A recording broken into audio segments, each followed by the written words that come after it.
Right before we jump into this video, if you'd like me to send you a free guide to capturing motion in low-light situations, just look for this orange box over on FroKnowsPhoto.com, put your name, email address in it, hit send it. I'm going to send you that guide for free. Jared Polin, FroKnowsPhoto.com, and this is an autofocus showcase of the Nikon Z6 III.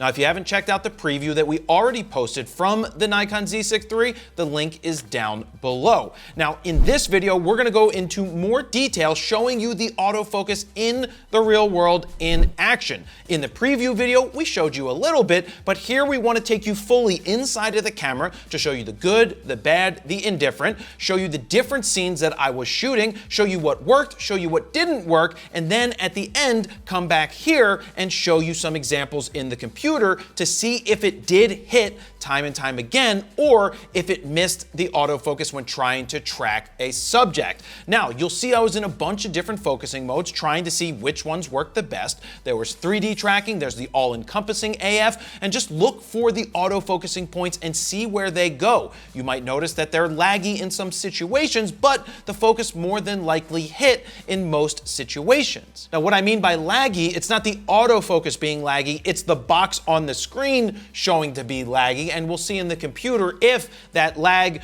translates to something being not in focus or if it's actually in focus and it just lags behind on the screen. So what we're going to do now is roll some clips for you to take a look at, leave some comments down below with how you think the autofocus did, and at the very end of the video, I'm going to share my thoughts and let you know what I think about the autofocus in the brand new Nikon Z6 III.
So how do you think the autofocus did in the new Z6 III? Hopefully you've left a comment down below, because now I want to give you some of my feedback. As you saw, there were times where the focus got stuck on the background and couldn't be reacquired on the subject quickly. That is something that has happened in Nikons from the Z8 to the Z9 to older Nikons, the Z6, the Z7. That's happened, and it's still continuing to happen.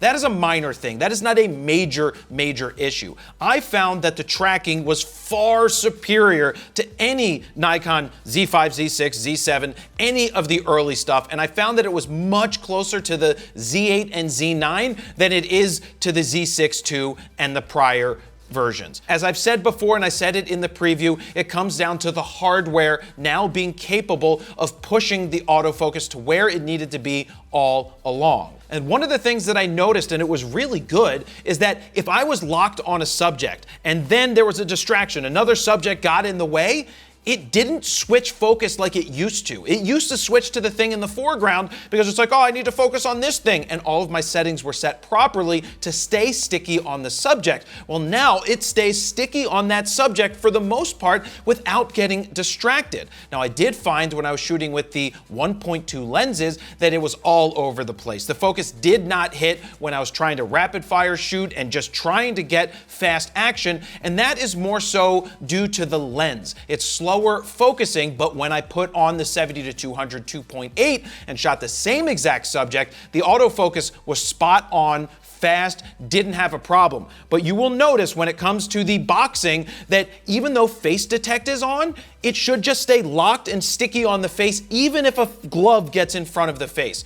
That's not happening. So it's still getting a little distracted by something that's fast moving, but all in all, it did a very good job with everything that I threw at it. Now, one of my biggest complaints with the older Nikons, anything before the Z8 and the Z9, is that with the focus tracking, it wasn't as accurate as I was used to with using Sonys and Canons. But has that changed here? And from what you saw with the electronic viewfinder, it looked like, yeah, we could track the little girl running towards us. We could track Bryce Harper running around the bases and not really fight the camera as much as I used to. Now, it's still a battle from time to time fighting the camera to decide which modes you should be in, but for the most part, it did really well. Now let's jump into the computer here to show these images. We've got 36 images selected of the little girl running towards us. This is still one of the hardest things for cameras to do, is track subjects coming directly at you. And every one of these looks to be nailed. Perfect. That's like the good shot right there. She's looking right at me. She's off the ground right there. That looks fantastic. This is done with the 70-200 2.8. We're at 1/2500th of a second. This is looking good. Each one of these is in focus, and she's running right at me. It's not having a problem. So let me just keep going through here. We get to the end. Look how close she is.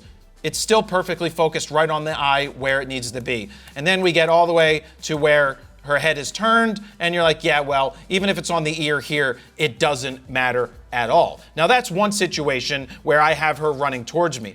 Let me cut in here real quick because I want to show you this photo taken with the Nikon Z6 III and edited with FroPak 4, starting with Blue's Clues, followed by Brooklyn, C41, Copper Tone, High C, Kaleidoscope, Saltwater Taffy, Thick, Tintype, and Wet Hot American Summer. But my all-time favorite from FroPak 1 with one click is Skittles, and we go boom. But check this out. All new and exclusive to FroPak 4 is X1, X2, X3, and X4. These are custom adaptive Lightroom presets that are going to enhance your photos quickly and easily. So look, if you want to speed up your raw workflow, give yourself a great starting point, or you're just tired of other people's presets sucking, ours don't suck. We created 14 all-new custom Lightroom presets that you can check out right now at FroKnowsPhoto.com/FroPak4. While you're over there, you can play with the sliders to see the befores and the afters, and if you decide to pick them up right now, they are currently on sale. Or if you want to get the Grand Slam bundle that includes FroPak 1, 2, 3, and 4, and of course Skittles,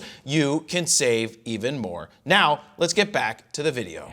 Now let's get into the baseball situation where we've got Bryce Harper hitting a home run and we track him all the way around the bases. And now's also a good time to talk about the rain, because in the past with some of the Nikon cameras, they've had trouble with rain and with snow where it would focus on the rain and the snow but have a trouble finding the subject. I didn't have that issue here. I found that 9 out of 10 times it was exactly where it needed to be on the subject and not on the rain. And this was a lot of rain that was happening when he was batting. But we could just go through this and see, like, he's batting. So of course, all of these are going to be locked and in focus because he's on the same plane and he's not really moving yet, but then he starts to run out of the box. And so as he's running, we're tracking.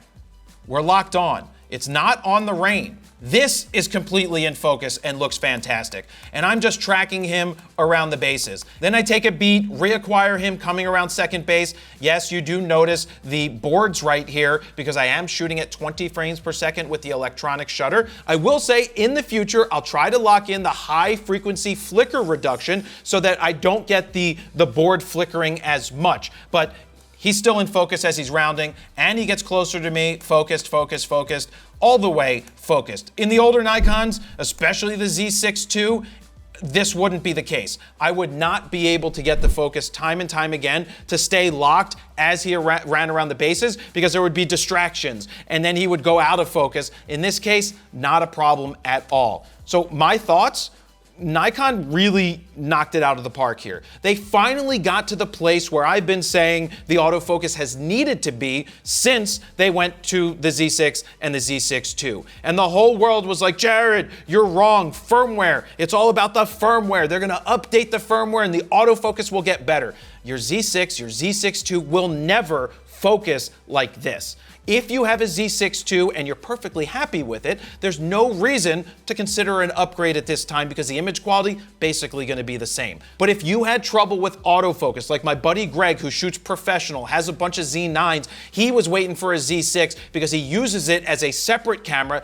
He puts it on a remote and he can't trust it for autofocus. He can now, Greg, you can now trust a Z6 III focus for you not to have to sit there and fight with it because it's gonna get the job done. So Nikon, you did it here. This is one of the best well-rounded cameras out there now with the addition of this really competent autofocus. So what do you guys think? Be sure to leave some comments down below. Thank you very much for watching. We'll have a bunch more videos about the Z6 III rolling out sometime soon. Thank you very much.